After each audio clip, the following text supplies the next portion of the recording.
유엔 해양법 협약에 따르면 사람이 살 수 없거나 독자적인 경제활동이 어려운 곳은 섬으로 인정되지 않습니다. 즉 그냥 바위일 뿐이고 해당 섬을 기점으로 설정되었던 배타적 경제수역이나 대륙붕에 대한 권리를 상실할 위험이 있습니다. 이는 단순히 영토의 축소를 넘어 그 주변 해역의 풍부한 해양자원과 해양과학연구, 해양환경보호 등 다양한 주권적 권리 행사에 중대한 제약을 받게 된다는 것을 의미합니다. 그래서 지금 국토의 가장 끝에 위치한 국토해상 먼섬을 지키는 일이 그만큼 중요한 이유입니다. 우리 영해와 경제수역을 지키는 최전방 국경 수비대이기 때문입니다.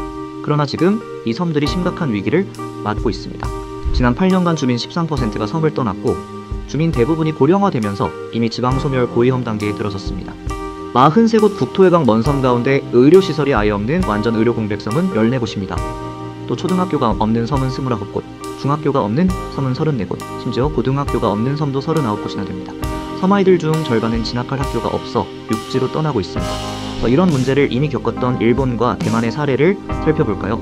일본은 2016년부터 유인국경이도 특별법을 만들어 항로 항공로의 운임을 낮추고 의료와 교육 지원 등 주민의 생활 환경을 적극 개선했습니다.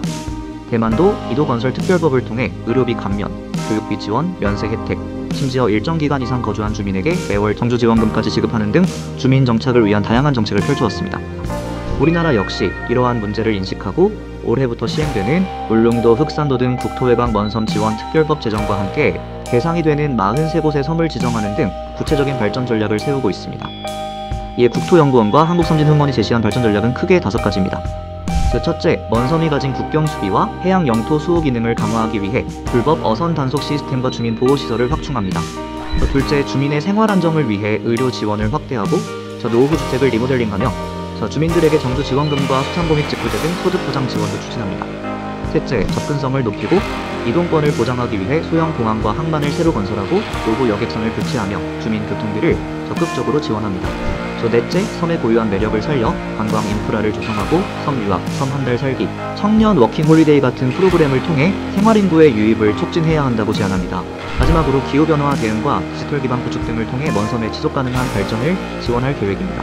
국토의 가장 먼 끝을 지키는 섬들, 이 섬들을 지키는 일은 곧 우리의 바다와 국경을 지키는 일입니다. 우리의 관심이 필요한 이유입니다.